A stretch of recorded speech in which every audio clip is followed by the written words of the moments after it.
USC made it tough on Oregon for a while, even leading at one point, but the Ducks proved they are the #1 team in the nation, blowing out USC 53-32. Welcome to another edition of Trojan Talk. I'm Jonathan Khamis, being joined as always by our USC writer Michael Lev, and I guess all that trash talking between Matt Barkley and Jurrell Casey and Lane Kiffin didn't pay off. No, talk was never going to help in this game, and if anything, it probably hurt the cause a little bit because, you know, you don't want to give Oregon any little extra edge. They're a great team. We saw it Saturday night. They play a unique style.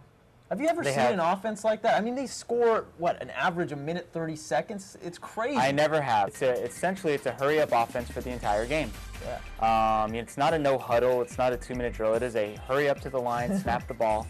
And they wear you down physically. They wear you down mentally.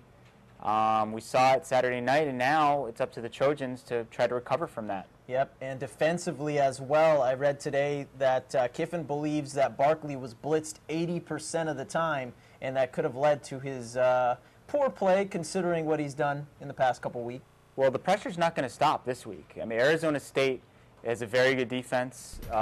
They're among the leaders in the conference in tackles for loss. Last year's game was Matt Barkley's worst performance this season at Arizona State. It's kind of always an ugly game against them.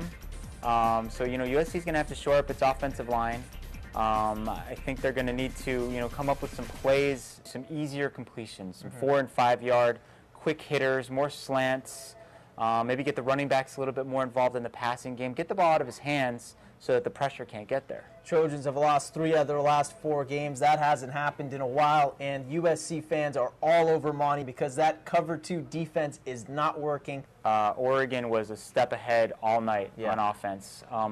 In the beginning of the second half, they kind of were trying to continue what they were doing in the first half. They were passing the ball, and USC did a good job against it.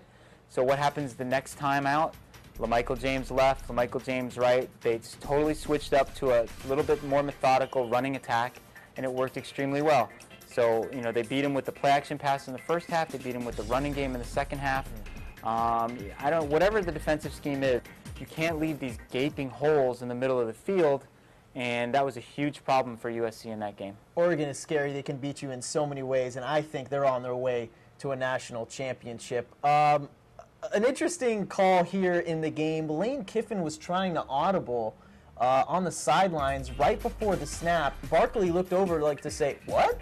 And the ball ended up hitting him for a fumble, and they lose that possession. What did Lane have to say about that after the game? Yeah, well, I mean, that was a huge play for sure because, USC had the lead 17-15 at that time. Yep. They could have, with the touchdown, gone up by 2 scores in the first half, and that really would have had the sideline and the crowd and everybody jazzed up. The thing was, though, USC recovered from that. I mean, they led. They came back. They led in the third quarter. They kind of quick touchdowns had things going, and that's when Oregon went to LaMichael James and just kind of wore down that defense. Yep. And, like I said, Oregon's just too good. The Trojans weren't going to stop them, and I don't think anyone else is this year. No, they're not in their class. At least not right now. Yeah. As hard as it is for Trojans fans to believe, they are not the elite of the Pac-10. Let's go ahead and make our predictions. I'm picking USC to bounce back 31-28. I think it's going to be a little bit more low scoring than that, just based on the way these games have gone. I think the defense will respond a little bit. USC 28, Arizona State 20. The biggest concern I have in this game is just the letdown factor. Win or lose against Oregon, this game was going to be kind of one of those potential trap games for USC. So this is a test for Lane Kiffin. Can he get these guys motivated for this game? Our thanks to Michael Lev, and that's going to do it for this edition of Trojan Talk. And for all your latest USC information, be sure to check out usc.ocregister.com. Thanks for watching.